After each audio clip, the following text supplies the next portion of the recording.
Quasi passive এর অর্থ হলো হাফ অ্যাক্টিভ আর half passive.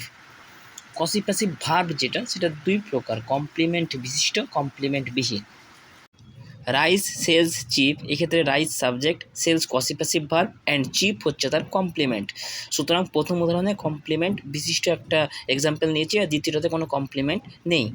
Rice sells cheap এর ভয়েস চেঞ্জ করলে হবে rice is cheap when it is sold.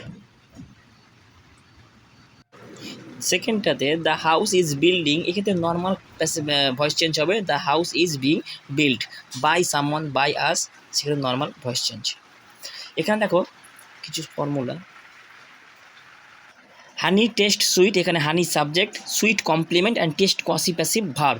Subject বসাতে পড়েছে প্রথমে, subject honey, be verb is and complement sweet বসেছে। তারপর হোয়েন বা ইফের মধ্যে হোয়েন বসিয়েছি, ইট বা দিয়ে যেহেতু এখানে সিঙ্গুলার নাম্বার ওই জন্য ইট, তারপর ইটের পর যে বি ভার্ব হয় ইজ, আর তার যে পাস্ট পার্টিসিপল ফর্ম বা ভার্বের third form tested. Honey is sweet when it is tested, বাকিটাও সেম একই হবে।